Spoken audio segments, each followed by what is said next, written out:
and welcome to the 5th Asia CEO Online Forum, Asia Future of Work, co-presented by PLDT Enterprise, Regions and Spaces by IWJ, with major sponsors JLL, LBC Business Solutions, and Multisys Technologies.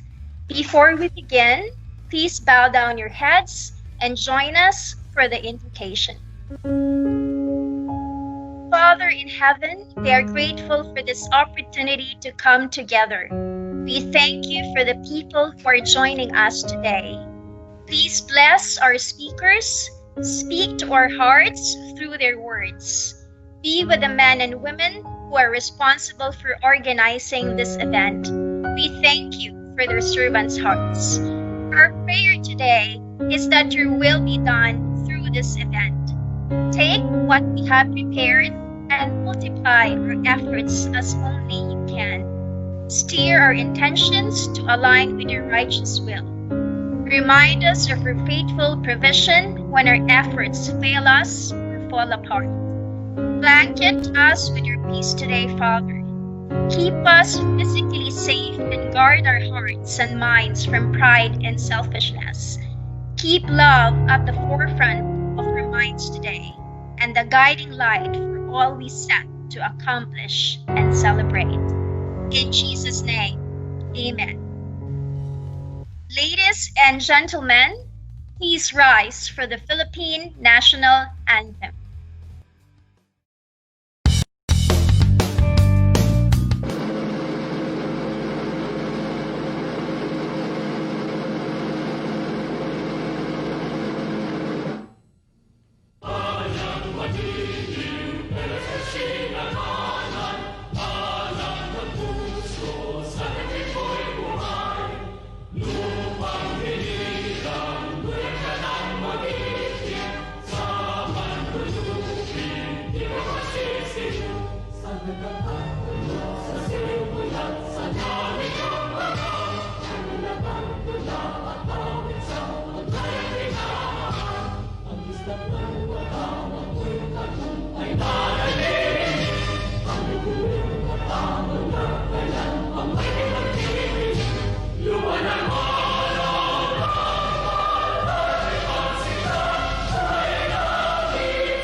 Well, welcome to everyone today.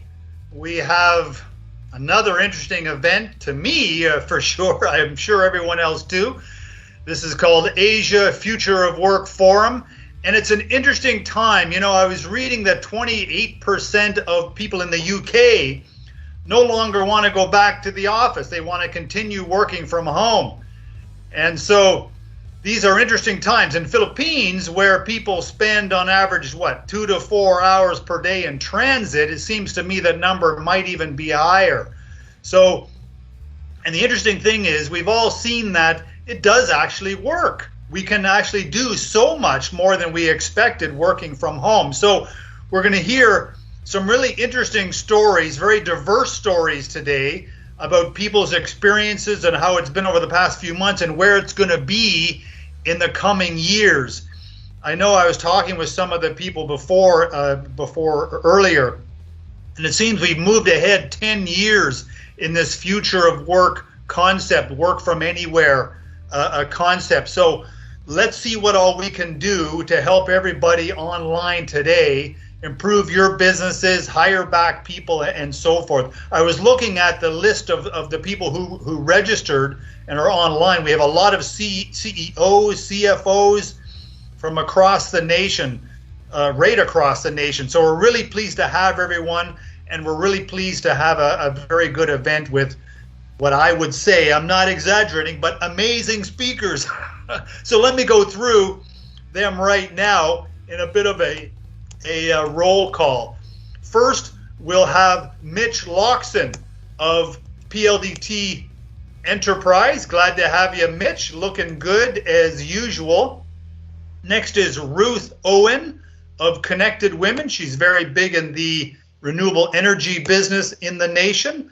CARLO MATTA of the, next is CARLO MATTA of the fantastic White and Case Global Services Operation. Hello, Carlo.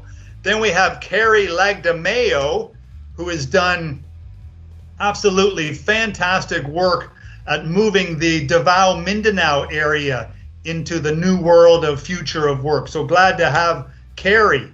Then we have GEMMA GAERLAN. I'm going too fast here. GEMMA, there's GEMMA. She looks nice as usual. She's locked in her office with the Ernst & Young Global Services operation that she runs highly successfully. Next, we have the well-known and many people know him, LARS WITTIG, who runs the what I call the ASEAN region, most of it anyway, for the Regus Spaces organization, certainly the world's leader in providing shared office space. So glad to have Lars. Next is Brad SINNATAMBY, who runs global operations. Hello, Brad. He's with us from Australia today, from Melbourne he is, but runs the Orica Global Services operation, of which Philippines is a key for him, of course. And last is HAIDEE ENRIQUEZ, what I would say might be the nation's most famous and successful HR senior person. I don't know, I may be pushing it, but I think I'm pretty close. So really glad to have HAIDEE of Sitel with us today as well. So we'll get going, and our first speaker today is MITCH LOCSIN. Mitch has had quite a career. He was the founding executive director of BPAP, the very high quality organization that represents the BPO shared services industry to the world, and has done just a fantastic job over the years, both in that industry and others. So we're pleased to have MITCH LOCSIN, him and his people have been frantically keeping our networks operational for over the past few months, and doing a lot of back office things that you would never imagine what they have to do to keep these things going. So please welcome MITCH LOCSIN, the first vice president and sales head of PLDT Enterprise. Glad to have you, Mitch. Thank you, Richard. It's good to be here again. So good morning, everyone.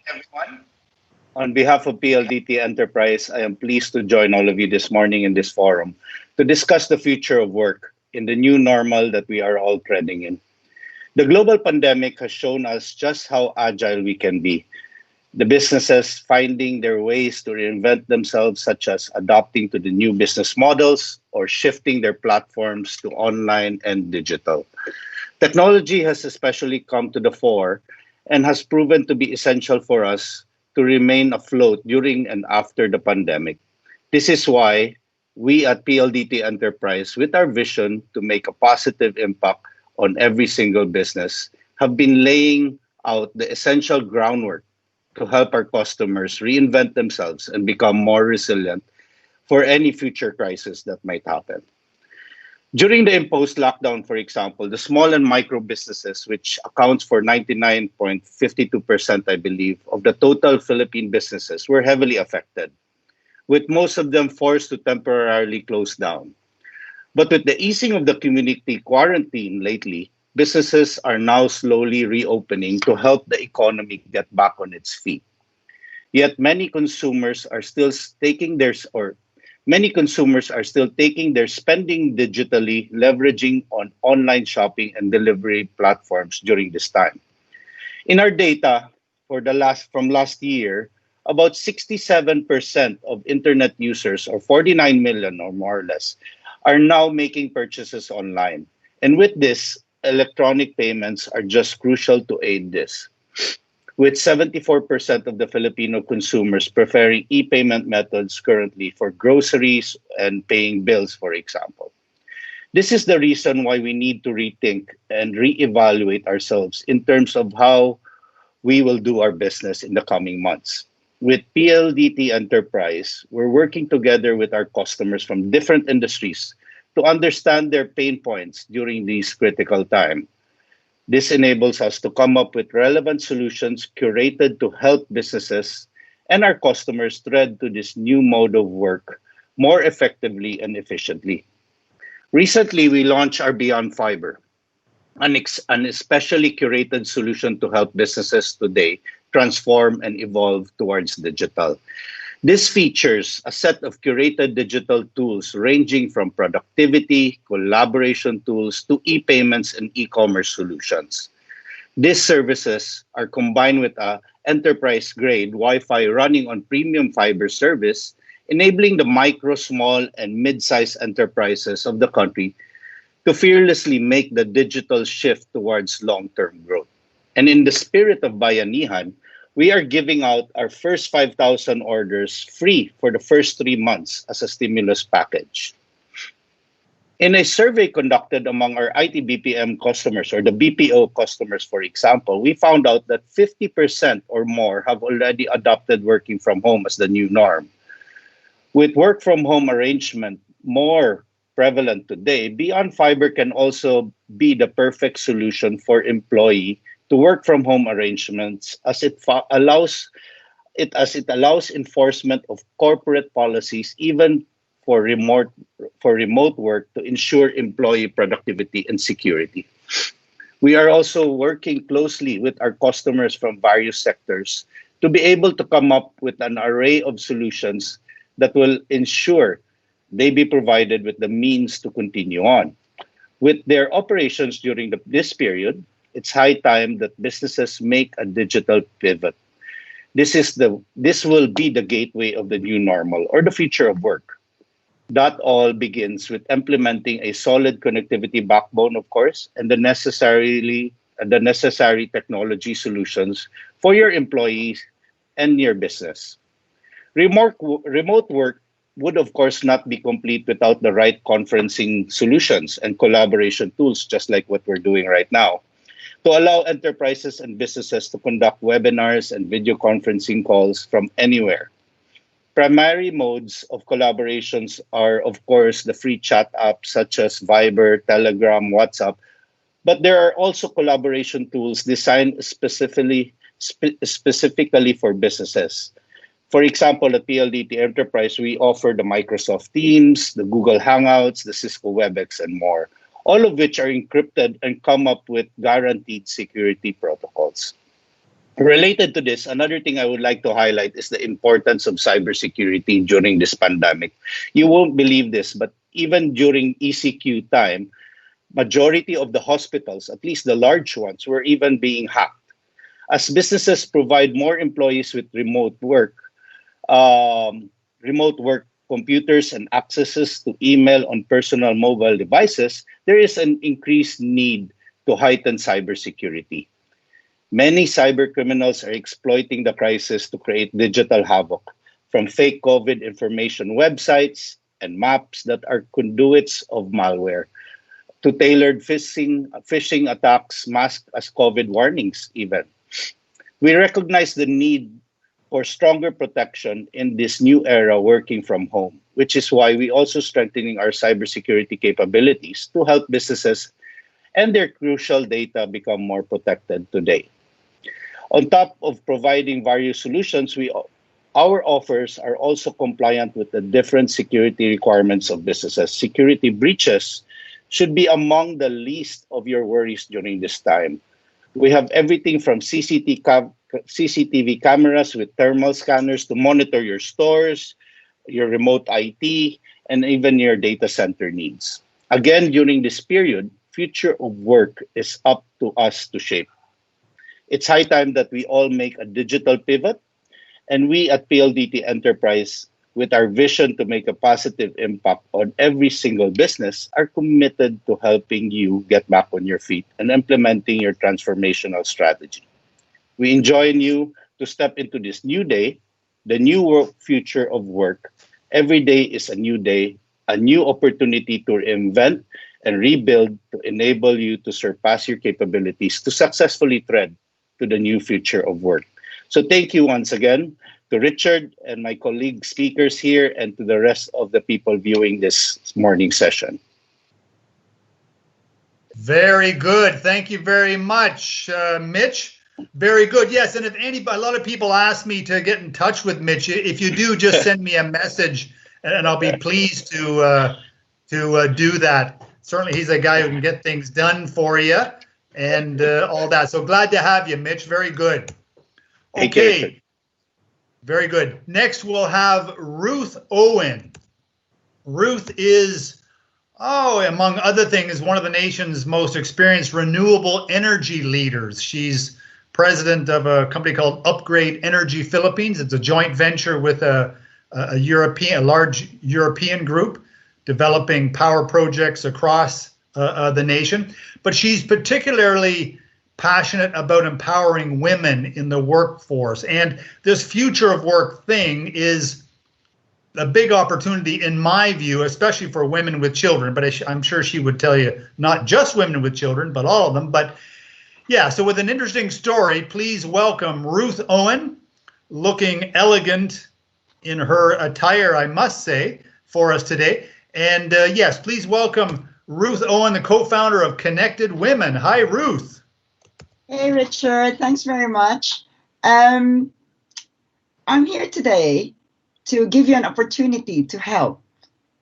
And you know, in the Filipino spirit of bayanihan is always, inherent in Filipinos. And now I'm asking you to come and help Filipino women to work from home.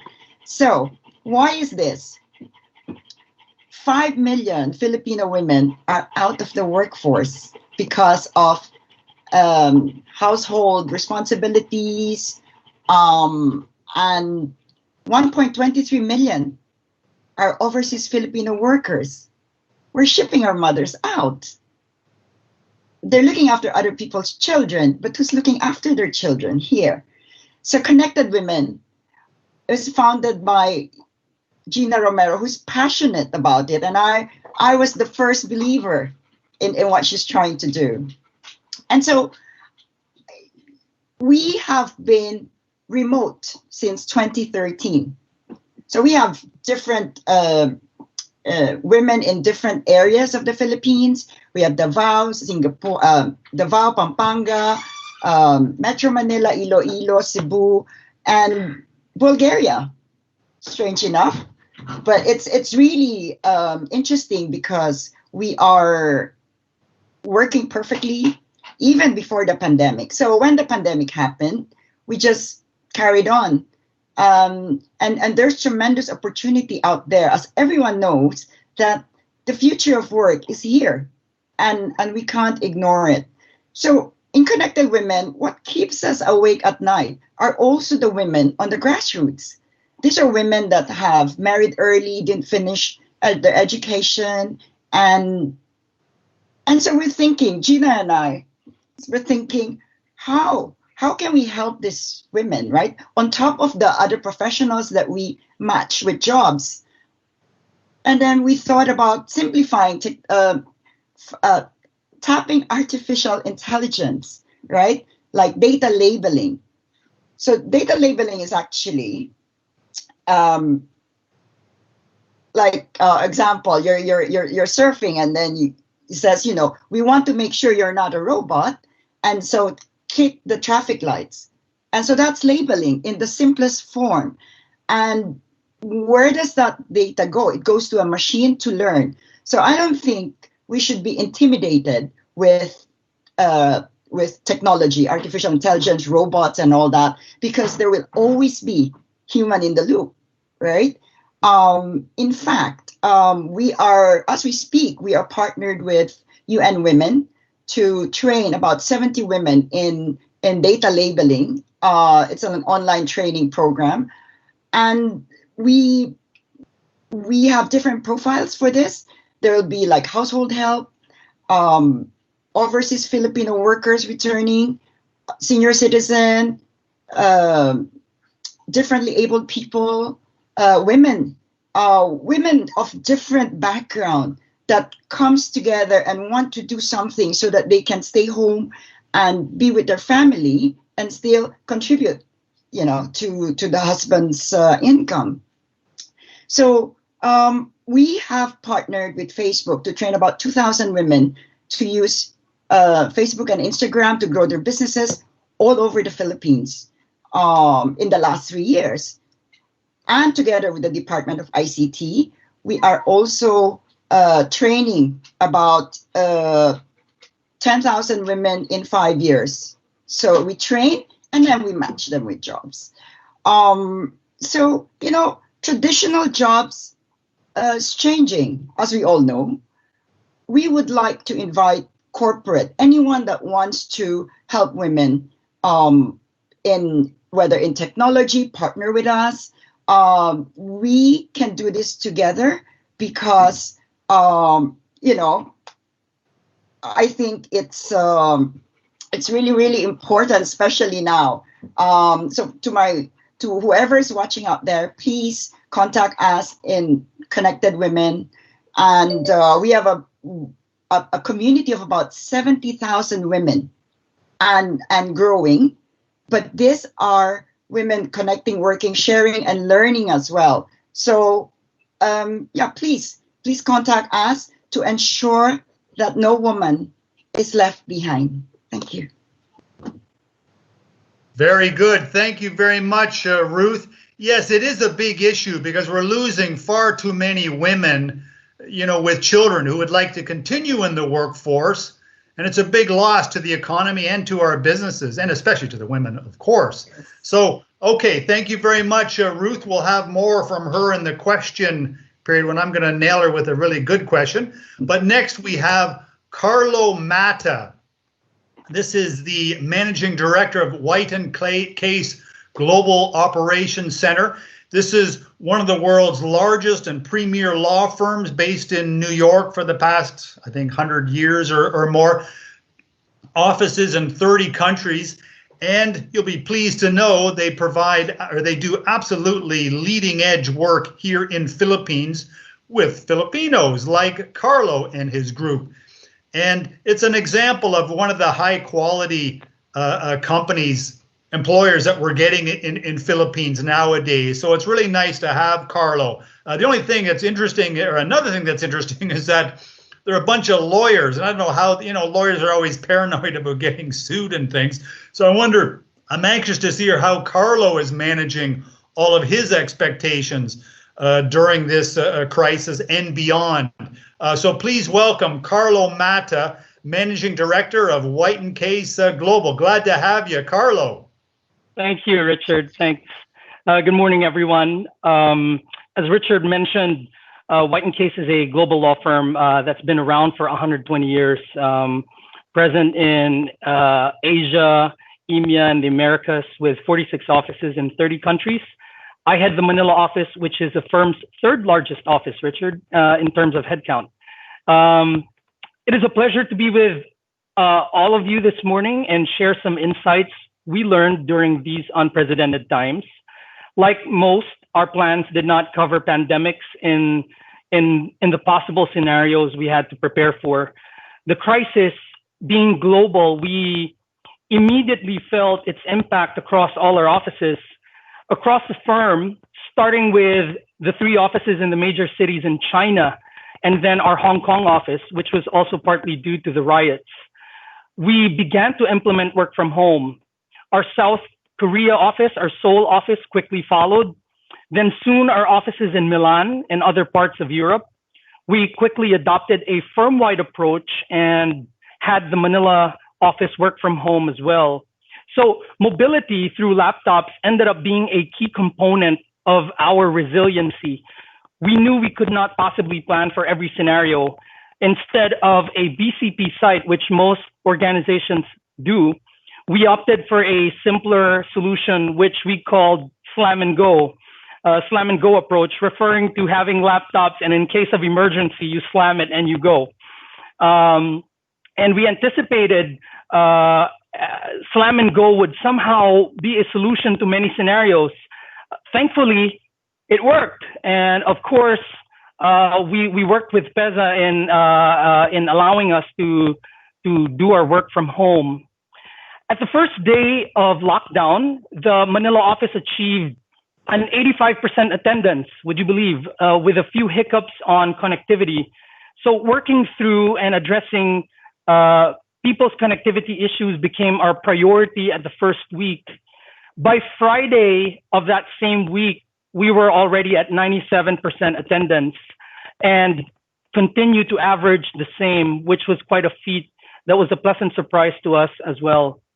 So undoubtedly, in this time of crisis, we've successfully leveraged technology to continue our operations unhampered. But once work from home was smooth and established and became the norm, a new concern started to arise. It was people's emotional and mental well-being. In our daily senior management team meetings, this came up more frequently, and we realized this was starting to become the new issue for us. It was no longer connectivity. We knew we needed to address this quickly and effectively. We started to think about technology beyond an operational enabler in remote working, but as a bridge to underline the value of community and connectedness. For us, alongside technology, one of the fundamental ways we effectively address the rising concern around emotional and mental well-being of our people was our ability to effectively communicate. And we benefited from doing three things well when it came to communication. The first, we communicated with empathy. People need to feel and understand that we genuinely care for them. In our communication, we made sure that we acknowledge their feelings and priorities, which is health, safety, and well-being. And we weren't afraid to say what people were thinking or even answer questions that they were too afraid to ask. People won't follow us, we felt, if they felt we didn't understand them or their circumstances. So we communicated with empathy. The second thing we did was we communicated truthfully. And it's so important to tell the truth, even if the truth was somewhat bleak or even unknown. It is also tempting to counter the fear and the growing anxiety by being overly positive, but we needed to be realistic. It wasn't a time for pure motivation. It was a time for leadership. And during times of crisis, as leaders, we don't ignore or mask problems. We lead through them. And our people can handle bad news better than no news at all. So we communicated with empathy, we communicated truthfully, and lastly, we communicated frequently. In times of crisis, we felt we could over-communicate. We could not over-communicate, and every day things were changing, information and regulations were changing. So we used every means possible to communicate with our team. Major crises do two things. They present problems, but they also present opportunities. And if we are wise, we could use this time to demonstrate empathy and kindness and discover new and non-traditional ways to engage and support one another. As we do so, our communities are strengthened with a sense of connectedness, and connectedness during this time of physical and social distancing will become more premium than ever. Thank you. Back to you, Richard. Very good. Thank you very much, Carlo. That is interesting, yes, because that is a big issue. And that's one challenge I think we're all going to have. So that's okay. We'll get more on that maybe later during the question session. But thank you very much, Carlo, and keep up the great work you and your people are doing. Okay, our next speaker is he's normally based in Davao, Mindanao, but today he's up in I think the Metro Manila area. But CARY LAGDAMEO. He's head and first vice president of Damosa Land.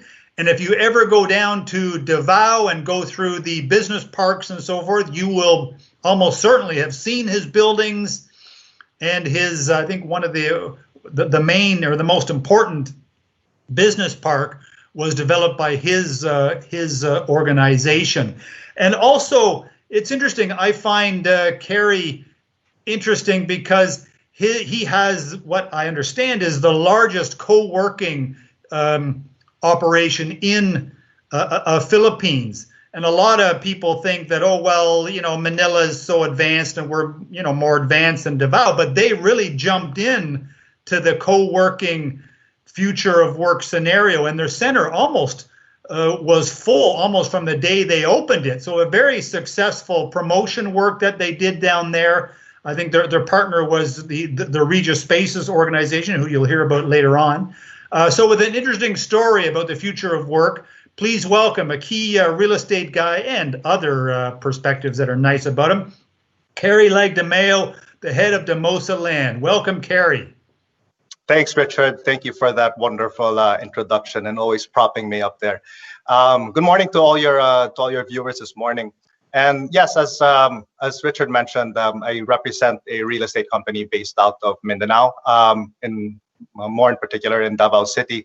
And we consider ourselves a full-service real estate firm. We have businesses in residential development, commercial leasing. We even have industrial parks, IT parks, flexible workspaces, and hotels as well. So being from a very traditional brick and mortar industry, you can imagine how disrupted our business was, and it still somewhat is. For instance, construction had to stop. Site trips and visits had to be put on hold, which is a very important part of us doing business. So you can imagine how we had to shift our business model. And so, you know, throughout this pandemic, we've been trying to look at what the silver lining is and look at what the opportunities are.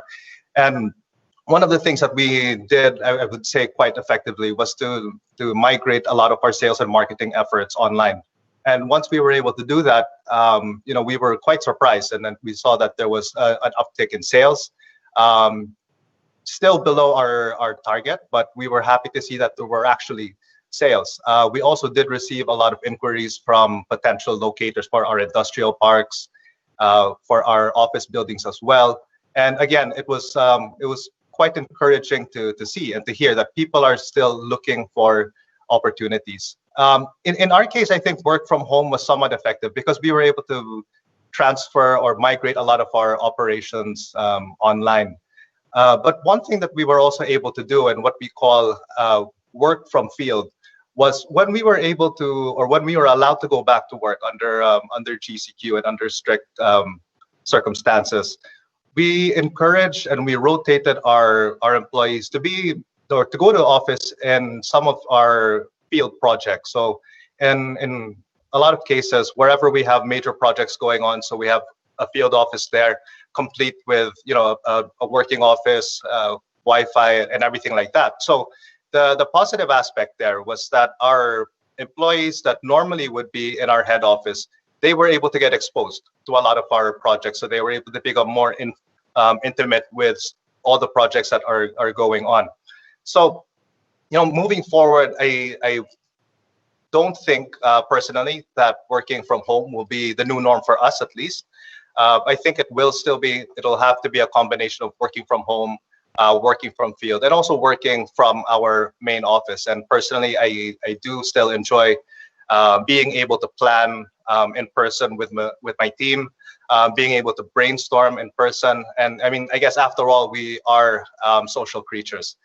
But having said that, since we will be still working from our own office, and I would say maybe at least 50% of the time, we will be putting in a lot of sanitary measures in order to make our employees more comfortable. Overall, you know, as we look at what the future holds for the Davao office industry, you know, we remain to be quite optimistic, especially for us. Our IT parks, we've been catering to BPOs for quite a number of years now. And what we're hearing from all the real estate experts is that the BPO sector will be one of the more resilient ones. So we're really hoping that we'll see more BPO investment coming in to Davao, especially as companies will look to be more cost efficient and more cost effective in the coming years. We also like the industrial space. As I mentioned, we did receive a number of inquiries for our industrial park, and we hope that in the coming months we'll be continuing to cater to some of those. And finally, as Richard mentioned, also we are in the flexible workspace. We partnered with Regus or IWG, and we are their Mindanao franchise partner. So we think that flexible workspace is going to be or continue to be very important. We feel that companies will look to see how they can scale up or scale down quickly using flexible workspaces. So in general, we think that real estate will be resilient. I think though that those companies that are well diversified or have a good diversified portfolio will be able to weather this storm a bit better. So we're hoping for the best. Again, Richard, thank you for having me this morning, and I look forward to entertaining your questions later. Thank you. Very good. Yes, so if you ever go down to Davao, I'm going to get you in trouble, CARY, but I'm going to invite anybody who goes down to Davao to take a look at your operations. I've been down, I've seen them, beautiful work that they're doing, and a good option for people who are setting up other offices. I mean, I'm not here to sell, but it is something you got to see when you're in Davao. So send me a message and we can set up something. But absolutely. Okay, really glad to have CARY. Thanks, Richard. Okay, our next speaker, GEMMA GAERLAN. Now, this is another, I mentioned high quality employers that we have in Philippines these days. This is another one. She's head of the Ernst & Young Global Services operation. They have grown from almost nothing to, I think they're close to 3,000 people now.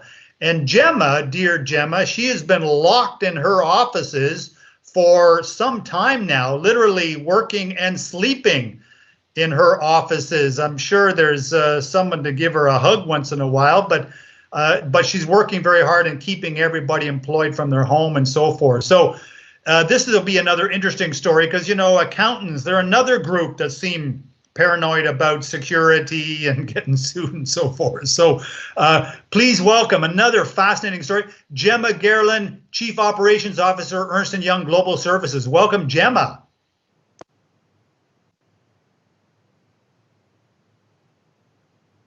Oh, GEMMA, I think your mute button might be on.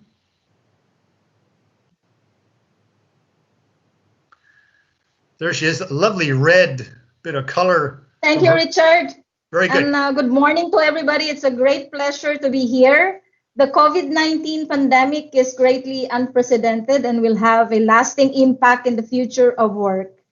We all know that things will never be the same again, and there's a lot of uncertainties in the future, and most companies should understand that they need to transform themselves, because if they don't transform, they will not be around for the long term. Today, I would like to share with all of you 5 key points that, in my opinion, have changed and will continue to change and shape our future as we navigate through the pandemic and through other forms of disruptions. The first one is the need to invest in technology. Investing in technology is like investing in the overall health and survival of your organization.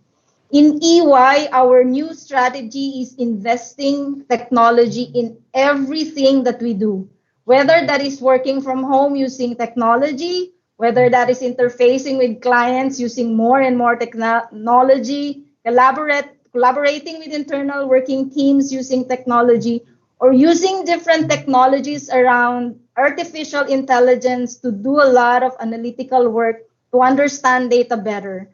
Understanding how this data moves and what this data are telling us. The more you use and the more you learn about technology, the better off you will be. It will make your work much more interesting as it takes away a lot of the manual tasks so you can focus your time and skills to so much more value-adding results. The right technology guarantees quality, reliability, consistency, and obviously speed, security, and integrity. During the pandemic, we have seen and we have reaped the benefits of our firm's investment in our technology infrastructure. We wouldn't have survived without good technology.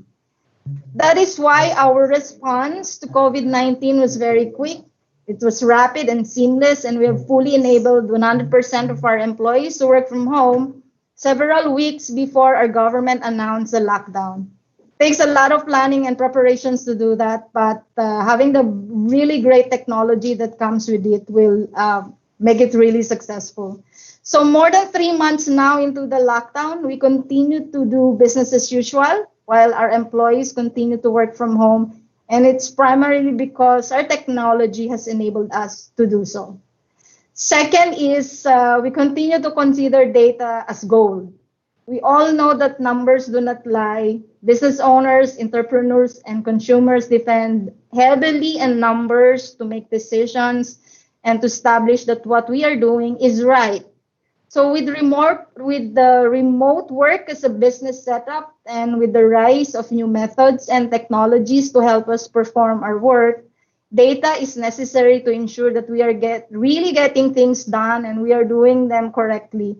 So I believe everybody has been using data even before the pandemic, but the need to make use of data to better understand business trends, employee engagement, and productivity will continue to accelerate given the new way of working now. People and mostly a lot of us are now working away from the office side.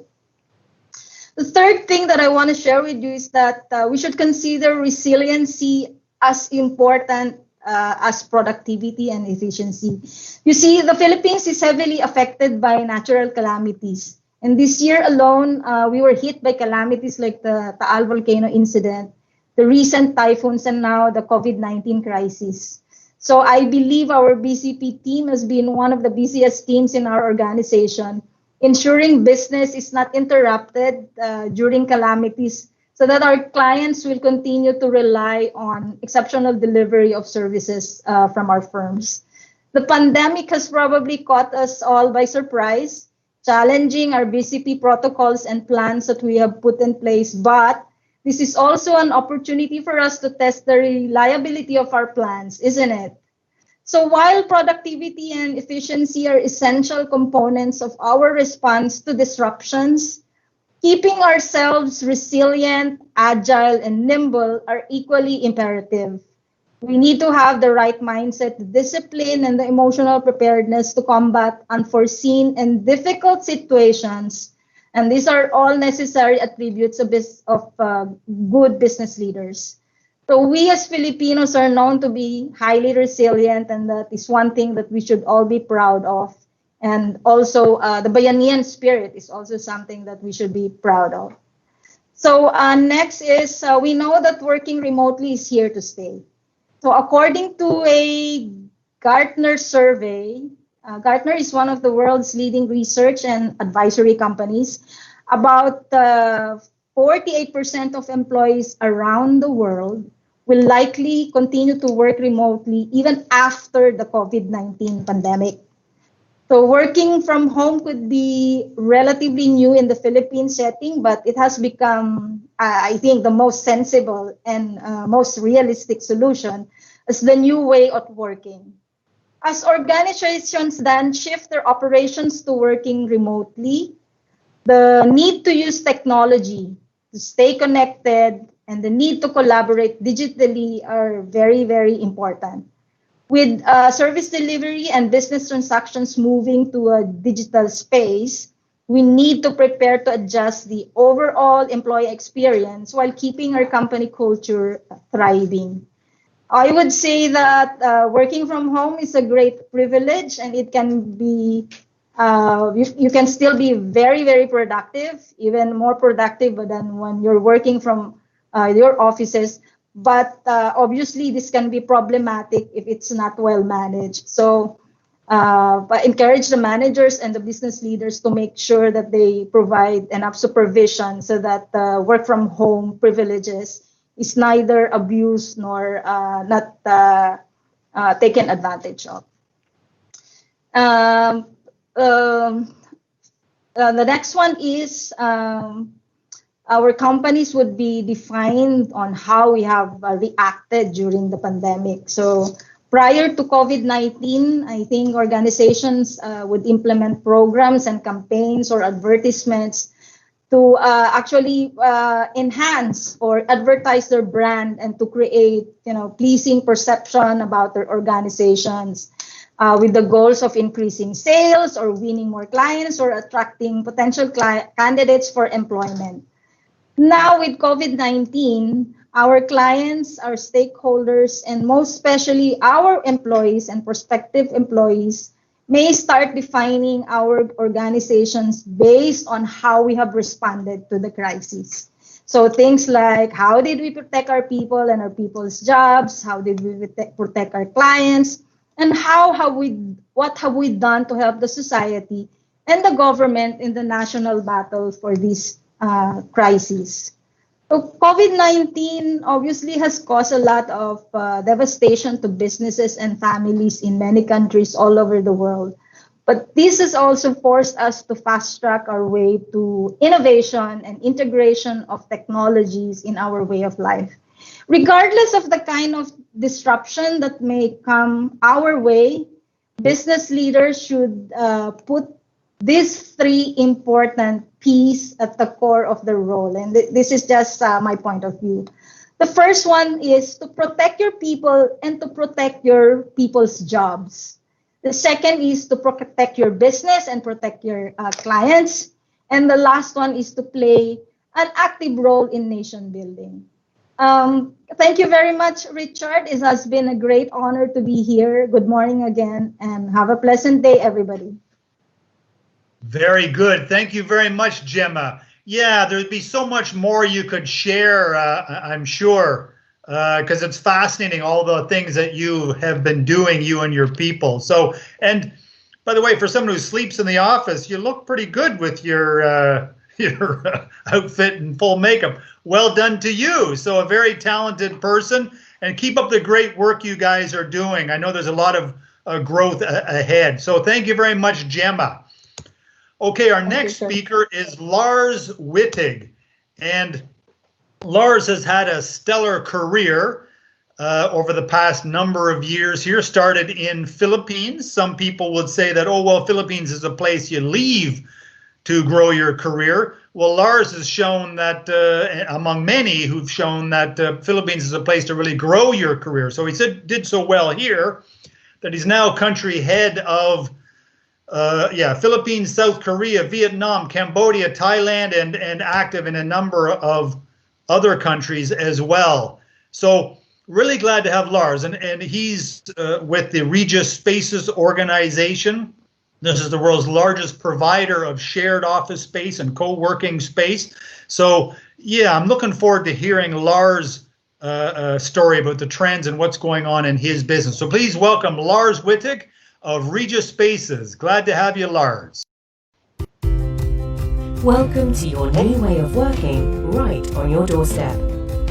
We've created a safe environment for you and your team by taking the principles of physical distancing and adapting them for the workplace. This includes how people move around our locations, with clear information and protocols in place to ensure everyone's safety. We have also reconfigured our meeting rooms to enable social interactions at a safe distance. And we're working to the highest standards of hygiene, with frequent touchpoint and workspace cleaning to meet global health and safety regulations. Our support teams are on hand 24/7 to help with any questions and concerns. And our in-centre teams are working harder than ever to keep people safe and working productively. We can help you find short-term space whilst the future is still uncertain, or enable long-term remote working setups on a global scale. Speak to us today and find a new way of working in our new world. Thank you very much, Richard. And I could just tell there was a little commercial break here.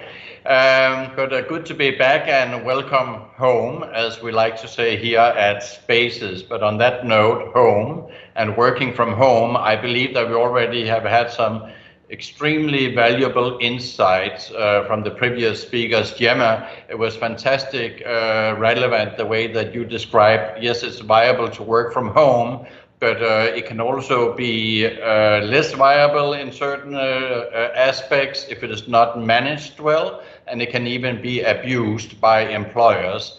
On the other hand, Ruth was absolutely nailed it in how working from home is inclusive for women. It enables women to remain part of the workforce. I would like to add it also enables women to re-enter the workforce, at least gradually, the ability to work from home. But working from home there are pros and cons, as it is already apparent. If I say loud roosters and barking dogs, and it's a homeman passing by outside on the street, that's a typical backdrop when you speak to somebody in a business meeting. At the same time, that poor somebody might have very limited air conditioning, and most likely can say the same for the internet connection, very, very limited. But it has also been tested very well during these times, and many aspects of working from home has proven extremely valuable. In many ways, you can say that we have been more separated than ever before, but I think we also have felt more together because we have been in this predicament together, and we have truly been on a shared mission.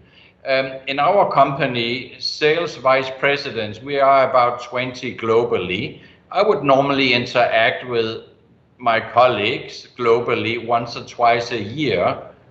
During the last 100 days, we've been interacting twice a week. Never have we been closer, and never have we been able to be so agile, so adaptable, come up with entirely new solutions for our customers and our employees so rapidly. It's a good example, and it has been very inspiring. The entire learning process here, I would say that even the largest enterprises, it has been like a time machine. Working flexibly, working whenever, wherever, also from home. There was already a trend happening before COVID-19, but the learning curve now has brought even the biggest enterprises 5-10 years into the future. The head offices, they are now going to become more like group. To have a head office in a CBD area, that is going to become so much history. And as we are returning to work, there's not one single enterprise that has the right amount of workspace or the same requirements for workspace as they did more than 100 days ago. So who are the real winners here? I would say the winners, it is the suburbs. Luckily, we have the largest network, not only in the world, but also locally. We heard CARY earlier. He has the franchise for our business in all of Mindanao. We are literally everywhere, and very much so in the suburbs. What I think has been big lessons here for the CEOs, and I know there are many CEOs on this listening in right now. For the CEOs, they've definitely learned that they have probably experienced, they've become much closer to their teams than they were before the COVID-19 hit us. And thanks to Teams and Zoom, we have excelled our abilities to really maximize IT. IT is what has enabled remote working whenever, wherever in the first place, but now we have really learned how to exploit it. For the CFOs, and again, I know also there are many CFOs listening in right now, returning to work and finding out that you have a big capital investment and a big long-term liability in an amount of workspace that you don't need any longer. You need to distribute your employees, and yet times are uncertain, so they're not going to sign up for 5 new smaller leases and make capital investments there either. So there will be a big move towards short-term flexible solutions to distribute your workspace. Working from home, yes, is great, but either you get lonely at home or you get disturbed. The demarcation line between work and life suddenly has been overstepped. As GEMMA was saying, it can be abused. It's very difficult for not only your children, but even your spouses to relate to the fact that yes, you are there and physically, and it is perhaps past 8, maybe even past 9 or 10 p.m., and you are still on a call, because when does work stop? When you literally have your office in your residence. And with that said, I'm looking forward to the questions, because then we can elaborate further. Thank you very much, Richard. Very good. Thank you too, Lars. Yeah, there's a lot more that you can share. It's too bad we have to, shorten the usual time people have for presentations. I know I wanted to hear more from GEMMA too, and so on. But anyway, we'll have some questions later on. But thank you very much, Lars, and keep up the great work. And yes, that is interesting. We have, people working from home doesn't always work perfectly. There's no question about it. Okay, our next speaker, we have Brad SINNATAMBY. He's head of global business services for Orica. And Brad is another one. This is his second stint in Philippines. He liked it so much the first time he came back. He previously set up the QBE Insurance Global Shared Services operation here, which is, Brad, you'll be pleased to know, has become certainly one of the nation's premier employers, a very successful operation. And so now he's back again, setting up Orica, a large global chemicals company. And today he's in Melbourne, but back and forth, I guess. So please welcome Brad with an interesting story. Glad to have you, Brad of Orica. Thanks, Richard, for the introduction and the opportunity to present my thoughts on the future of work. As you said, Richard, I'm currently the head of Global Shared Services for Orica. And prior to that, I was a pioneer employee and the Chief Operating Officer in Manila for QBE Insurance's Global Shared Service Centre between 2012 to 2016. By way of background, Orica is the #1 manufacturer and supplier of commercial explosives, supporting the mining, construction, quarrying and tunnelling businesses. Many people think we're a mining company, but I like to think of ourselves more as a mining logistics company. We support those sectors in their business operations. Orica's head office is in Melbourne, and we've been in business for over 140 years. We operate in 112 countries and have more than 11,500 employees globally. Orica GBS was established in 2015 to support finance processes for Orica.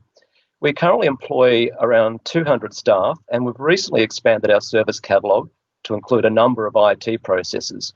And we're set to add to this further and double our FTE count over the next 12 months. It's fair to say that Orica historically hasn't been that supportive of work from home arrangements. As a result, we had no policies or precedents to follow when COVID-19 hit. When the lockdown occurred on the 17th of March, this mindset was turned on its head in an instant as we were forced to mobilise our work from home arrangements. We quickly convened our emergency management team and dusted off the business continuity plan, only to realise that it didn't adequately contemplate a pandemic scenario. Luckily, over the last 12 months, we'd started to swap out our desktop computers for laptops, so around 2/3 of our team were highly mobile and immediately able to work from home. However, it wasn't an easy journey. Some of the challenges we faced were inadequate internet speeds from home, a lack of a proper workspace at home, of course, transporting desktop computers and other infrastructure to those that needed it whilst in lockdown was problematical. And the big one for us initially was that many of our apps required a VPN, and our network architecture just didn't contemplate having thousands working remotely globally at the same time. Notwithstanding this, we managed to mitigate all of those challenges, and we achieved 100% virtual operations on day 3 of the lockdown. The focus from then on was to develop policies to support work from home, such as overtime policy, leaves policy, how we handled the payment of internet allowances and the like. Of course, key for us, and I'm sure with the other organisations on the call now, is the continual communication with staff around what our strategy was, and of course the communication with our stakeholders in the various countries that we support. We had to enhance our productivity management tools to allow our leads to monitor service delivery, and we've really developed some great tools using Power BI and the like, which give our leads the confidence that they're able to support our SLA commitments. We've had to support and educate our teams to embrace Microsoft Teams, Yammer, and the other collaboration tools. And I think that's a big one. If we reflect back to where we were 5 years ago, I just don't think we could have been as successful in migrating to an online work from home environment. Ensuring that our team remains connected by way of virtual town halls, virtual huddles, a number of online fun challenges. Working remotely presents some challenges, but having these connection points really does help. Every week since the lockdown commenced, the SLT have met 3 times a week to check in with each other and to share the pulse of the organisation. It's very different from being able to walk the floor and talk to the teams, to be able to manage these kind of scenarios remotely, but we've managed to achieve that. Some of the team had difficulty with the isolation and the new way of working and missed the dynamic of the office environment, so we ensured everyone had a good peer network to support them. We strongly advocated our mental health programs as a number of our teams struggled with the unfolding pandemic within the local communities and the impact this was having on family and friends. Our observations so far are that productivity remained at the same levels and in some teams actually increased. The vast majority of the teams have embraced and adapted to work from home and actually prefer this way of working. And our SLAs continue to be met and our stakeholders are very supportive of the new way of working. As we prepare a staged return to work, we have been contemplating the future operating model for Orica, and I see a new norm. That norm will be where anywhere up to 1/3 of our workforce will be working from home at any one point in time. We will mandate certain periods whereby all staff will be in the office for trainings, town halls, socials and other collaboration activities. We'll also look to embrace a non-standard work arrangement. In the past, we've been bound to an 8-hour work day. You commute to work, you work a block of time, you have lunch, you work and then you go home. In the future, I see we'll have more flexibility to allow staff to work in blocks of effort during the course of a week. And I don't see any issue with this, so long as we match off the needs of the business. As for the benefits, it'll be a big tick for our EVP, employee value proposition, as we will offer more flexible work arrangements. Certainly, as Lars said, it will be a reduced real estate footprint and expanded talent surge. Geographically, we're no longer going to be isolated to Metro Manila. We can look further afield for talents. Persons with disabilities will be in our scope as well, as they will be a very attractive source of talent for us. And as Ruth said, mothers wanting to return to the workforce, we can offer a flexible work arrangement.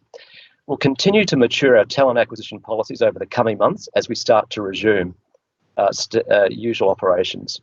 The pandemic has forced this necessity upon us, but has opened up our ways to an exciting future way of working, which we are certainly embracing as an organisation. Thanks, Richard. Back to you. Very good. That's so interesting, Brad. I didn't know you had come so far so fast, because I wondered how would you guys have to be on site to blow up your minds, and not that's not the right way to put it, but you know what I mean. And so that's very impressive. Okay, so you've really come a long way. All right, that's an interesting story. Our next speaker, we're pleased to have HAIDEE ENRIQUEZ, and you'll please forgive me, I always make a big deal about HAIDEE. If you're in the HR world, you know HAIDEE. Everybody says, oh, someday I'm going to be just like HAIDEE in that sector. She is the Chief People Officer of Sitel. This is one of the country's largest employers, 25,000 people across the nation, and also past winner of the People Manager of the Year Award from the People Management Association of the Philippines, a highly regarded HR organization. So we're really glad to have HAIDEE to talk about the people aspects of what she sees about this future of work thing. So really glad to have HAIDEE, also looking very well, I must say. Glad to have you, HAIDEE. Hey, thank you, Richard. Someone once said that necessity is the mother of invention, and the recent events once again proved the enduring truth in that proverb. I remember having repeated discussions in multiple fora about the viability of work-at-home model in the Philippine BPO space. And then the resounding belief during that time was that we just weren't ready, that remote work was not aligned to our very social and high-touch Filipino culture, that data privacy and protection was a huge concern, and that we didn't have the telecommunications infrastructure stability necessary to run a successful and sustainable work-at-home operations. Then the quarantine was announced. Lo and behold, in weeks, if not days, companies pivoted to work from home and other alternative work models. BPO companies report that they have shifted anywhere between 10% to 100% of their workforce to the remote work model. Majority of the same companies project that this model will continue and will become part of our normal way of doing business. In particular, in Sitel, we project a 50-50 mix between in-center and Sitel at home on a sustained basis. People management obviously is in my DNA, so I'd like to focus on the area of human capital. What pivotal role then does HR play in this critical juncture in history? First and foremost, now more than ever, retooling has taken a primary spotlight. Take the time to learn new skills. For even the most experienced of managers, this crisis is proving to be a steep learning curve as the virus ravages global economies and touches every corner of our personal and professional lives. The majority won't have encountered anything like it before in our lifetime. So we need to embody what we call in HR learning agility. The second one is that HR leaders must be at the forefront of innovation to reinvent the business. This is the time for collaboration, courage, and more importantly, action. Most of us are facing budget constraints already, so doing more with less is going to continue to be the norm. The third one is leveraging technology. Pre-COVID, there were still debates about digitization and automation being a job killer. Now we know for sure that it's mandatory and necessary to survive the crisis. The fourth one, we need to review and realign HR strategies, initiatives, and processes. So there has to be sharper focus on employee well-being. We need to strengthen career mapping and succession planning, redesign performance and productivity models, especially for remote work, and then balance short-term gain with longer-term impact. Last but not the least, HR leadership matters, more so in this new normal. We all have many difficult financial and people decisions to make. Not only are each one of us worried about our health and personal safety, we are also worried about revenue, executive and workplace safety, business continuity, and offering sound and ethical policies to employees. As the Economist article recently pointed out, in this particular global crisis, HR are the heroes of most companies. The overall theme is clear. There's no going back. The COVID-19 crisis is not only disruptive to every company, but it has created what we call the big reset.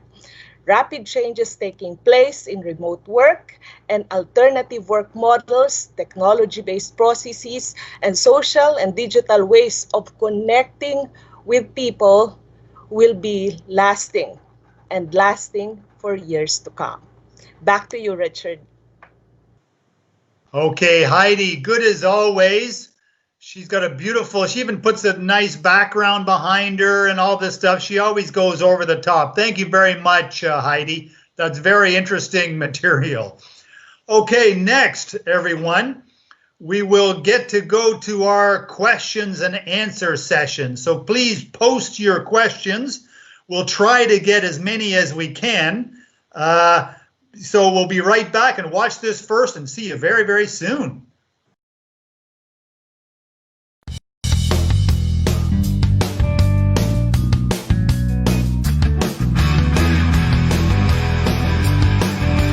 Key in your questions, comments, and suggestions via the chat.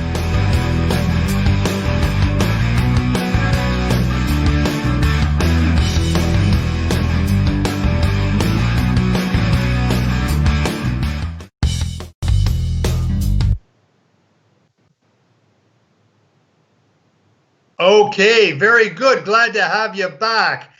Okay, we'll get to the questions and answers. One thing that's, I mean, I like online events. They're very exciting and all this kind of stuff, but you miss sometimes the personal interaction. You can't go up to the speaker after and say, CARY, when can I come down to Davao to see you, and these kinds of things. So, and also they're a bit shorter because there's a lot more detail that I would really like to hear from all of our speakers, but we'll ask some questions and see what else we can get. First, I'll ask Mitch LOCSIN beside me in the top middle of the screen. Now, Mitch, I know this has been a heck of a big disruption for your group because so many people are working from home. I know you had to deliver tens of thousands of devices to allow people to do that, and you had to lock people in offices to make sure the systems would work and so forth. But what all are you doing for the not just the increased demand for connectivity, but also the changing demand? Because now it's more, the growth seems to be in the suburbs rather than in the downtown core. What can you tell us about all of that? Well, because of the current protocols, right? So during ECQ, we were granted IATF passes so that we can continue to actually enable the work from home requirements, whether it was from the BPOs or traditional corporations, even to the SMEs. But lately we get some challenges, especially on certain barangays that are still currently on strict lockdown where we cannot enter. For example, Cebu City that went back on a stricter ECQ model a few days ago. So we are still getting a lot of challenges in that aspect, but it's like a push and pull. But we're learning to be resourceful to improve our SLA so we are not to be limited by the current setup. So it is challenging, but currently, besides being in a skeletal force, we're at 30% capability right now, moving to 50% by next week. So hoping that things go back a bit normal in terms of meeting the demands. I actually saw a comment earlier that there was a from the chat group that there was a order for a PLDT service and he hasn't gotten any response, or it hasn't been installed in the last 2 months. Well, I'd be glad to help. So, you know, we just have to be patient a little bit because, again, on certain areas we cannot really enter. We're trying our best, but we are coping, and it will improve in a week's time. Very good. Thanks, Mitch. Yeah, it's been quite a story. I know I hear a lot of you PLDT guys, the stuff you've been doing. So anyway, well done. We appreciate it. It's one of the few things that kept working through all this is our connectivity. Okay, next I'll ask Ruth Owen, who is on the middle left part of your screen. And now, Ruth, I've heard so many times senior leaders complain that they lose their best employees because they get pregnant. And I wonder, this future of work thing, you think this really is going to make a big opportunity for women with children, or you think it's overblown? What's your opinion? I think it's a game changer, Richard. So, you know, the CEO of Facebook, Sheryl Sandberg, has this book called Lean In, because women naturally thinks, you know, I'm going to get married, have children, and so therefore they just pass on all these opportunities for promotions because one day they have to quit because they want to be with their children.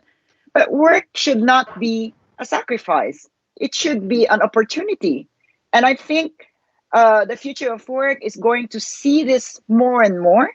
And so, yeah, I think flexible work will work, and you can still keep your best employees, women, men, or whatever, as long as you keep that in mind and and be, attuned with the time.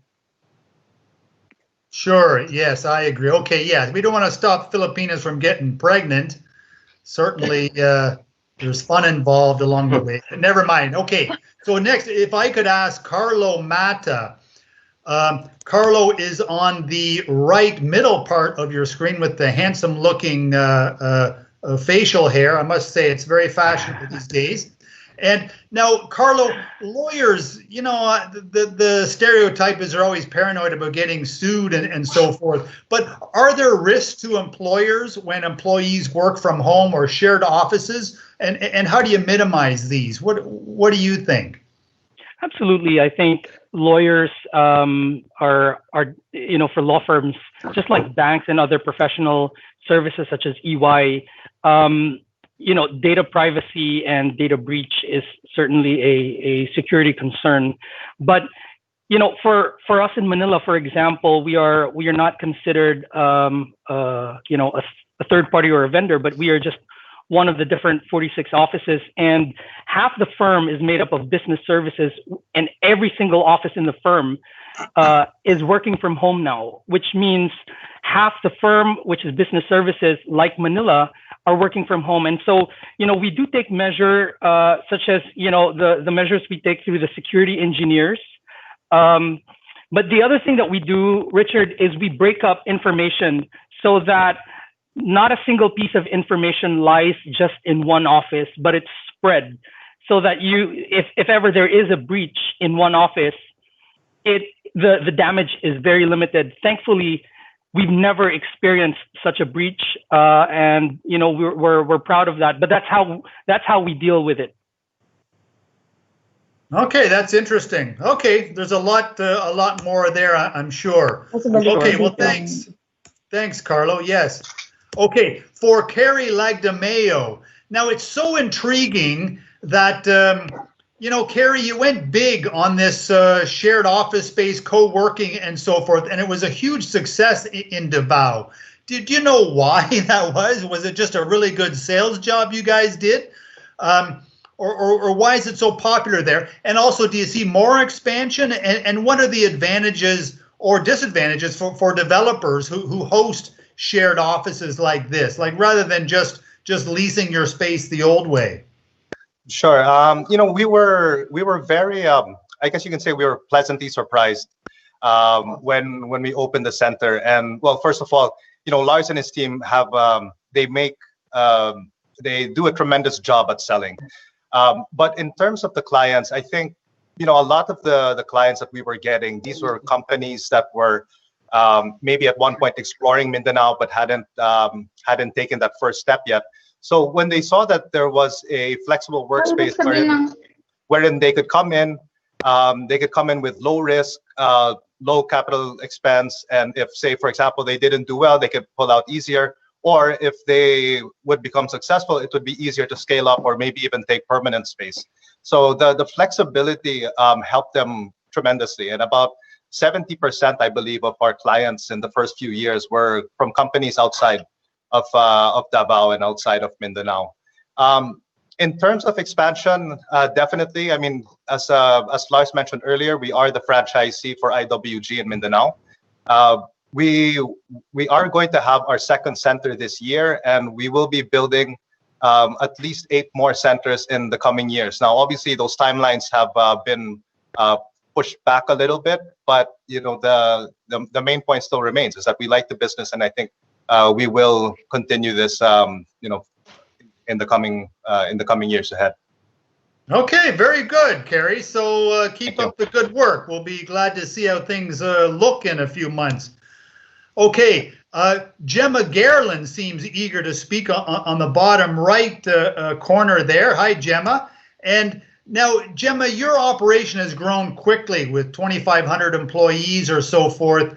And as I said, accountants are another group who are big on security and so forth. Now, this is a big issue for companies like yours. Are there special precautions you take when people work from home? And are there certain types of people, maybe, or jobs who can't work from home, either because of the nature of their work or the nature of the person. I mean, some people are all people able to work from home, or does it take a special type? What's your opinion?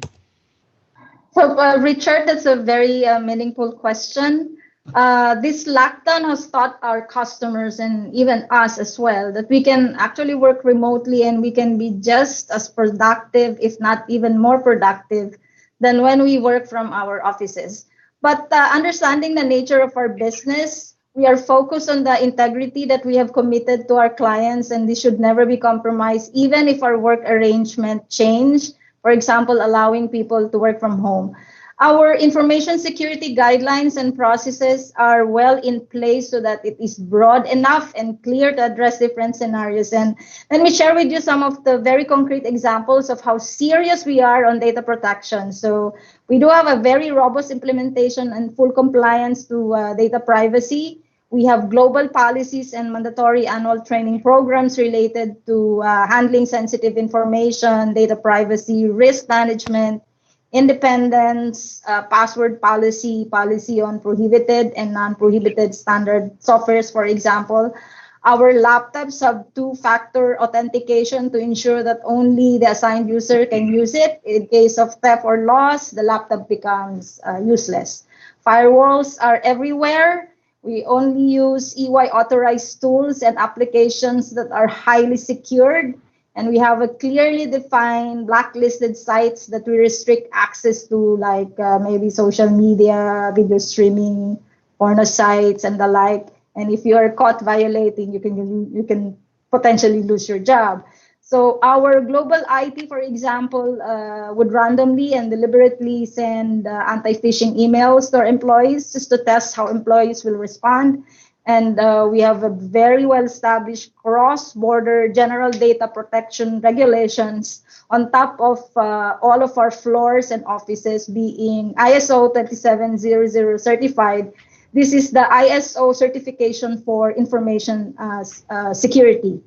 And for one of the biggest work that we do, which is audit or assurance, we use a common audit tool globally. We call it EY Canvas. And in that tool, all of the audit work is documented and work on in that tool. You cannot save files or documents even in hard drives. So obviously, before the pandemic and before we allowed our workforce to work from home, there are some engagements or accounts that can only be performed in our office and cannot be performed at home or remotely. And this would be what we call accounts that are confined in bubble spaces or enclosed workstations. And primarily, this would be for clients in the banking or financial sector that requires really high-level security protocols, things like, they have their own security. You need to have only one door for entrance and another door for exit. It's recorded, all activities recorded by a CCTV 24/7. But with the changes in the way we're working now, even our financial services and banking services customers now, who used to require our work to be done in a sealed captive center, right now they themselves are working from home, and so they also allowed our employees to work from home. So right now, Richard, I would say everything that we do in the center can now be performed at home, except of course for some of the very basic processes like facilities management, wherein they really have to be here to manage the facility. I see. Okay, interesting. So a lot going on there. Okay. Well, glad to hear more in 6 months' time. Very good. Okay, and next maybe I'll ask Lars Wittig, who is in the bottom middle of the screen. And now Lars, Regus is many Regus spaces is considered the kind of the world leader, certainly the largest provider of shared office space. And you have a lot of experience across the region and the world in this. But what are some of the main trends you see that will be important here? What do you see that's going to really get us excited? Well, the main trend is at the moment that the demand for conventional workspace is obviously going to drop dramatically. So the overall demand for professional workspace will be less. But a much bigger share of that demand will be for flexible workspace without the long-term liabilities and capital investments. So thereby allowing the much desired, required agility by the big enterprises, and no longer just being limited to the startup companies, etc. Another trend is very much like what CARY, as our franchisee for all of Mindanao, was highlighting, how flexible workspace has worked so well for our most southern city, Davao. This is a fantastic trend to ensure inclusive growth. Also geographically. I mean, think about it. This forum, we would normally be meeting at one of the big hotels in Metro Manila. Today, basically anybody, whether you are in Bacolod or Iloilo or Lawak or General Santos, you can participate in this event.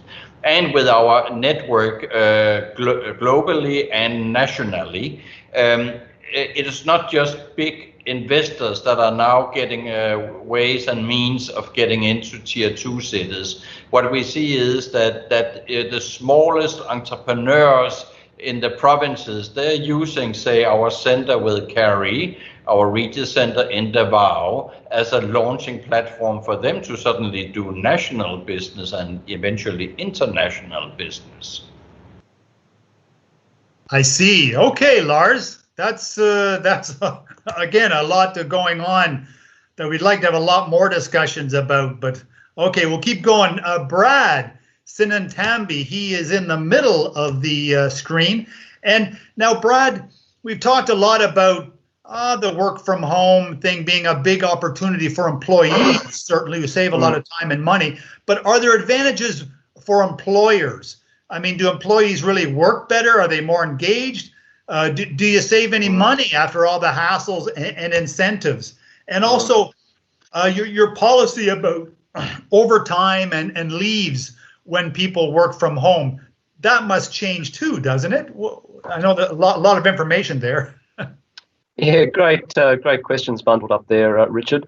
Yeah. Certainly, from our perspective, it has been, to be blunt, likely to be a cost saver. I mean, in our facility, as an example, we are very, very close to capacity, and we were in the throes of looking at options in terms of getting additional space to see us through our expansion plans the next couple of years, because we've always been rooted in the context that one additional FTE means we must have a fixed seat for that person. And yes, we looked at hot desking and desk sharing and the likes, but it still never came up with the right numbers for us. Now that we've come to the realization that we can very adequately, and in fact, without skipping a beat, have a proportion of our workforce work from home, and in fact, they prefer to work from home, it just gives us the ability to maximise our existing footprint and have staff utilise that to the best of the ability. So that's, of course, facilities is our second biggest OPEX cost behind staff costs. So that will be a big helper to us financially. I think in terms of staff engagement, I'm looking very much to our next pulse survey, our next engagement survey, just to see exactly where we are sitting. But I expect to see that we'll get a really positive outcome from that, because all the feedback I've had from our team leads and from those that I still interact with from the various teams, that they've adapted very well and they enjoy the flexibility of the work from home lifestyle. I think someone touched on it earlier, the commute can't be underestimated for the teams and the individuals to get to work each day. So with that being negated, it's a big uptick.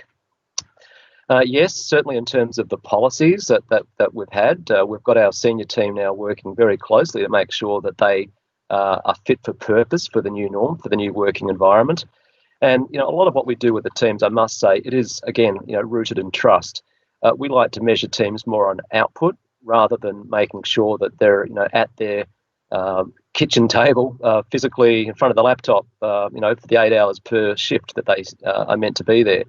So as long as we get the productivity numbers, and as long as people do their mandatory training, and as long as they attend the the team meetings virtually and everything else, then we're in a really good place. So The policies will be needing to be updated and reflecting the new working norm, but I think it's going to be an exciting time for us ahead.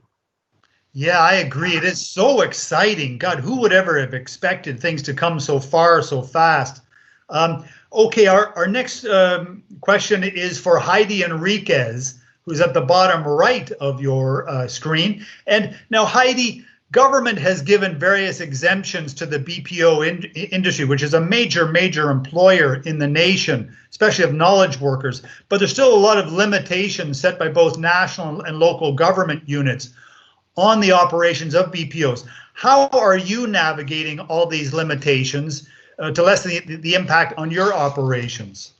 Yeah, Richard, the reality is that these restrictions could not have come at a worse time for us in the BPO industry, because what typically happens, and this is true for many contact centers, is that at the second half of the year, that's when we experience our biggest ramps. Typically, our manpower, we increase by between 30% to 50% for the seasonal ramps. And of course, these restrictions on social distancing, as well as limitations on travel, really gave us a lot of headache. Okay, so one of the things, luckily for us in Sitel, we were able to pivot very quickly. One of the novel things really that we've done, that I kid you not, this was something that we never even considered pre-COVID situation, was to depart from our model of building mega sites. Sitel is known for our mega sites, meaning 3,000, 5,000 seater contact center. But of course, if you have a mega center, that means your labor force should be coming from a whole wide area. And with restrictions on travel, that becomes then a problem. So within 2 weeks after ECQ was announced, we piloted a model in our Puerto Princesa site called microsite, where we looked at, for example, old internet cafes that are not in use, and then made those into contact center operations. And then that model became very successful, that I tell you right now we have 9 microsites operating near the communities or within the communities where Sitel labor force actually comes from. So it provides our labor force the opportunity to really work within the community where they live. And one of the things that we're very proud of is that our 10th microsite will be opening in 2 weeks, and it will be in El Nido. I see. That would be very. Can I come too? I hope, HAIDEE. Absolutely, Richard. And for us, it is very meaningful in the sense that yes, we're able to provide business continuity to our clients. But I think even more important is the fact that in these communities that we have targeted, these are communities with industries that are heavily impacted by the COVID situation, like El Nido. No tourism, that's the biggest income generator, and El Nido. And now we have given free training to the ex-tourism professionals in El Nido, and they're now ready and geared up to join the IT BPM space. And we see more and more of these happening. So it's not just about, for us, impacting our clients and our associates, but also positively impacting and contributing in the communities where we operate. Okay, HAIDEE. See, she's always got some exciting information to share. So very good.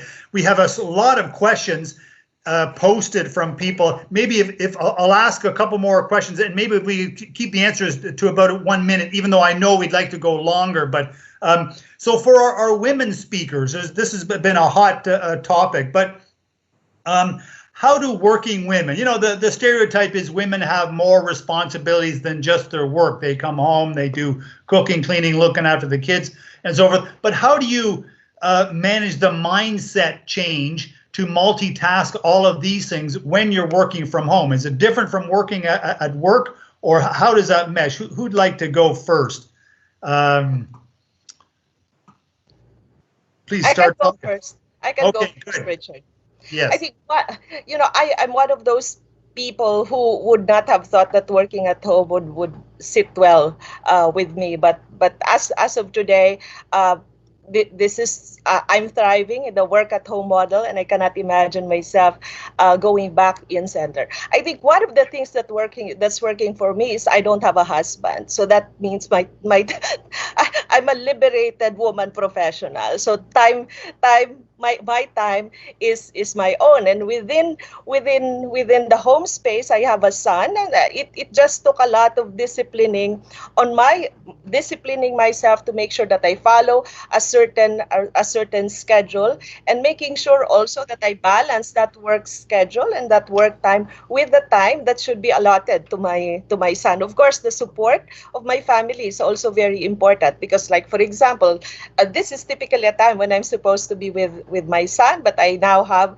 a niece who's taking care of him, making sure that he's occupied and not making noises in the background. So at the end of the day, Richard, I think it's just making sure that you know what your priorities are, and understanding that those priorities can change, right, within a day or within a week, and being able to flex on the basis of the requirements of the situation.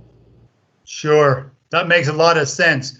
Hi, Ruth or Gemma? Yeah, can I go first? Sure. So when I started my talk today, my dog, who just went for a walk, came in and panting. I was having a BBC moment with my dog, right?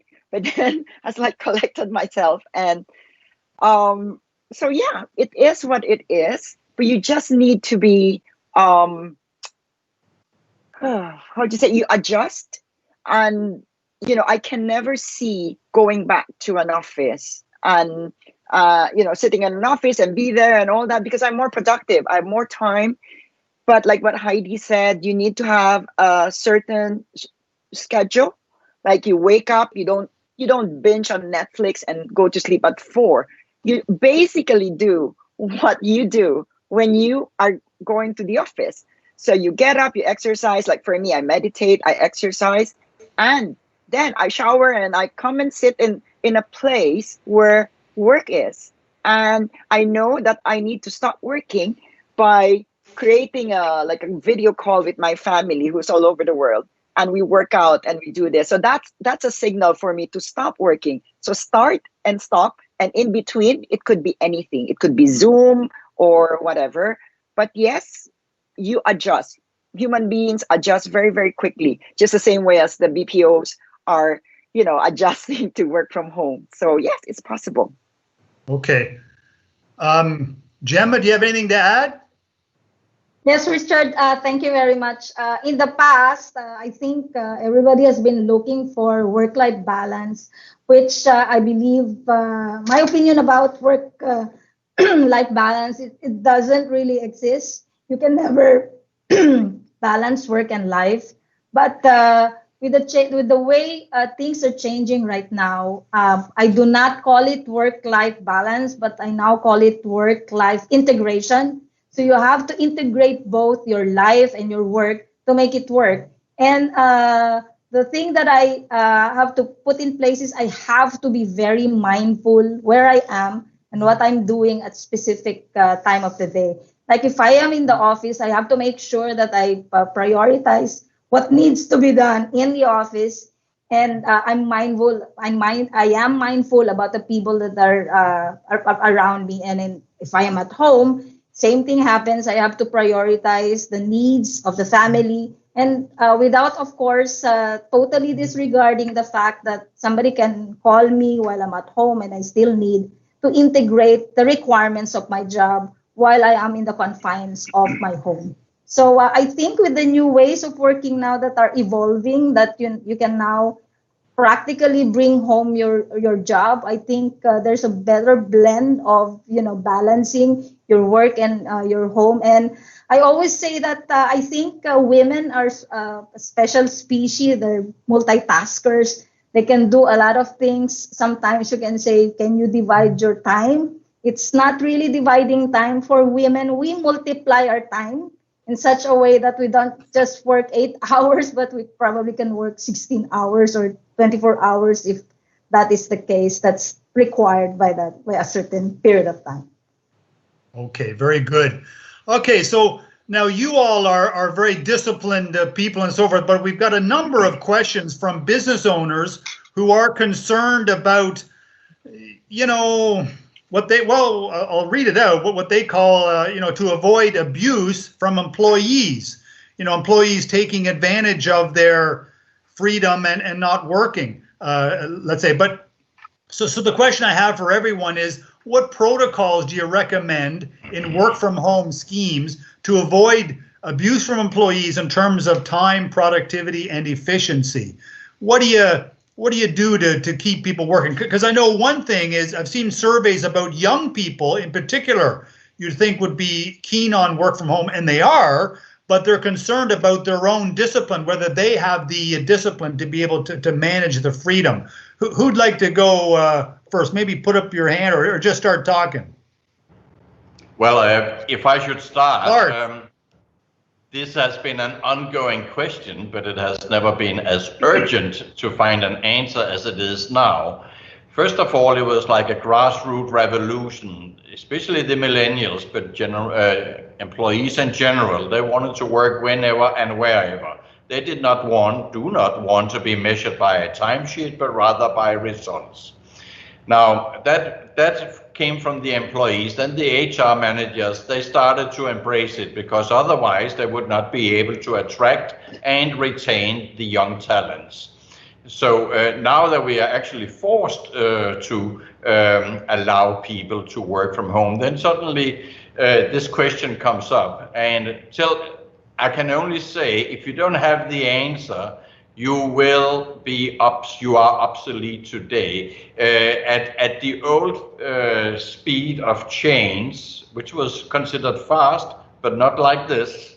It was like, if you are not adapting to it, you would become obsolete. You need to trust your employees. You need to measure them by their results and not by that timesheet, because nobody in the future is going to take a job where they are dependent or measured by whether or not they show up at a certain time at the office and then check out again at 5:36 p.m. That's true. Anyone else? I'd like to add to that. Please. So besides as what Lars mentioned on the trust side of things of our employees, it's really about productivity and their performance, right? And there are various applications that we use within PLDT and SMART.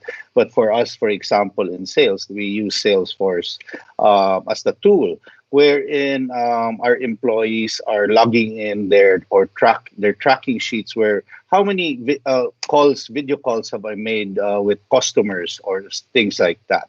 But the trick there really is the productivity that you are monitoring, and you have to have your leaders to actually manage your employees to make sure that everything is in place. And I'd like to step aside a little bit. This is the same thing that's going to be happening come August when school starts. And e-learning is going to play a very big factor. And how do we measure our children and whether they're really listening to the platforms that's available to them on the e-learning platforms that's available to them? And the major role there, or who needs to take part, are the parents. So it's a balance. For e-learning, it's the parents that actually have to contribute their time and effort to make sure that their kids are still learning. At work, it really is the next level of management, monitoring, and using various applications so that you are sure that productivity and efficiency of the work being done is still at the same level. Okay, that's interesting. Anyone else, or we go on to the next question? Yeah, okay. Well, now, Mitch, you added a very good information, and I'll just go on from that because we have a number of questions about, you know, the sales part of organizations. Of course, the back office side, call it, is one thing, but sales is still a face-to-face thing. And at our events, many of you, you know, a big advantage, it seems, is people come and they can meet people like you speakers today and get business from some of them. So it's but they're losing that right now. And so maybe for CARY and MITCH again, LARS, for the salespeople out there, they're having a hard time because they're used to going out and finding clients. How else can they generate sales with the situation that we're facing right now? What ideas would you have? So basically, I think sales is it's an opportunity for sales. Actually, I think just as long as the companies or the customers that we serve are back and open already, they're actually doing more sales calls using video conferencing solutions or tools like MS Teams or Google or Cisco WebEx and the likes, right? And they're going out of their way or going the extra mile. So if, for example, our salespeople are actually the ones picking up the devices, whether it's the LTE routers, and deliver it themselves to the companies or to the customers. And recently, I have seen a trend where we are already starting to do face-to-face meetings. It's a little bit funny because I've seen pictures because they're literally applying social distancing where two tables are put in one, and that's how they conduct meetings inside the facilities. But again, health and safety is the #1 priority in PLDT. So we try to avoid as much as possible, but I think productivity is actually higher just as long as your customers are open for business. We can communicate with the various tools that's available out there. Okay, yeah, I think I have to agree with Mitch there, because for us that was one of the biggest revelations that we had, was that when we put online virtual tours and we became so active on social media and other platforms. When we checked our metrics after 2 months, the number of inquiries, quality inquiries at that, was a lot higher. And so what it told us was that I think it's better than doing kind of a shotgun approach, which is what we used to do before. Now, when you get an inquiry, the likelihood that you're probably going to close that client is higher than before, because they actually took the time out to listen to your presentation or to go to your website or to look at your virtual tour. So we still think that the physical tours will continue later on when things do get better. So it's really going to be a combination of both, I think, going forward. Okay, interesting. Lars, anything to add there? No, it was all said incredibly well. Well said. Okay. Excellent. Well, one question I have from a lot of employers is, do you pay, maybe we could put up hands or something, but do you pay for, or did you have an internet allowance for your employees? And if so, will you continue doing it for the rest of the year? Maybe for the first part. So who provides an allowance for internet connectivity for your employees? Yeah. Okay. And will you continue doing that? Yeah, Richard, I'll just give a couple of observations sure. on that. Certainly, once this kicked in, we ascertained who had good internet connections and who had insufficient internet connections. In some cases, we had to provide portable Wi-Fi devices to the teams so they could get a good, strong connection. Those that are using their own home internet, yes, we are providing a subsidy, an allowance for that. But I think longer term, we're going to take a whole look at this work from home arrangement, because I'm also concerned from an OH&S perspective that people are just working on their lounge or from the kitchen table, and it may not be the best working arrangement long term. So we want to make sure that staff that do avail themselves of work from home have a good workable office setup that's good for their health and sustainable. And also, as part of that review, we'll make sure that we include appropriate allowances so that they're not out of pocket for that.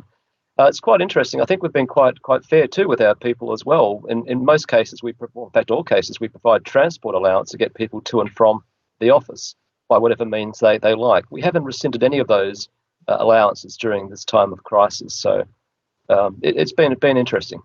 That is interesting. Anybody else can share what they do? Oh, you're shy all of a sudden? Richard, in the case, Yes. it's a similar approach for us in Sitel. No, Okay. for those that who are using their own devices as well as their own internet connection at home, then we provide for them an allowance. But for the most part now, with the help of Mr. LOCSIN here, we've been able to deploy a lot of tools and devices to our associates. And when that happens, then it stops already. But we continue to provide other means of support, such as pick up and drop off for those people who are working in center, as well as other benefits that will help them adjust better to the work at home situation. Okay, so there is costs involved and hassles by the sound of it for people. But Carlo, what do you do there with your people? We do very similar to what Brad was talking about, where we provide high-speed dongles, internet connectivity at home. One of the things, Richard, that we did was we found out that a lot of the issues around connectivity and latency were not so much about bandwidth or the speed of their internet at home, as much as it was about the quality of the gateway that they were connecting to. So we were able to, we even have someone from the AV team who only runs about less than 5 Mbps at home, but is able to host a global town hall from his connection. So through technology, we work to improve VPN and the Citrix gateways. So even with slower internet, we're able to ensure low latency with our people. That's on top of what the other measures that we're taking, similar to what Brad and HAIDEE were talking about. I see. Okay. All right. Well, we'll just finish off maybe with one last question. We're getting a lot of questions about how stable the IT infrastructure is and can it handle all these kinds of things. What do you think? I mean, you think your PLDT, you guys have done very well. What do you think? Is it ready for this big movement? What do you think, Mitch? Yeah. Yes, it has, and that's basically, a good call from our CTO and our, of course, President MVP. Because in the last 3 years, we focused on our capex purely on network. We've done that. We've spent about, in the last 5 years, we spent about 260 billion pesos in capex purely on network, and that has proven to be good timing in the case of COVID-19, because right now we are coping well and we're preparing ourselves as well. As I mentioned earlier, e-learning, which is going to be a separate group of children or students that are going to be accessing internet separately from the normal work that we as the family members do. So we're preparing as well for that the coming August, so that the network can suffice and everybody gets the customer experience that they need to do their job or to learn. So yeah. Okay, good. Yeah, it seems like it. I know many people thought we were going to have problems, but anyway, everything's kept working. So really, really good. Yeah. This has been a fantastic event. The only thing I miss about, or one of many things actually I miss about physical events is you can't talk as much as you like to do. There's a lot of really information that all these people can share, and it'd be great to pull them aside and get more, but we just can't do that. But this was a very, very good second option. So we had some really, really good stories. So really, really appreciate everyone being here. I don't know, I know we have a lot of these events, and I always say this, but I really mean it, that this was a fantastic event for me, and a lot of really good information. So thank you very much for all of our high-powered speakers from across the nation and the region. And come on with us for the next event. So I'm going to wrap up here. And we'll thank you again, and we'll see you again for our next event. Lots more interesting topics and people to meet. Thank you very, very much to all. Thank you. Thank you. Thank you.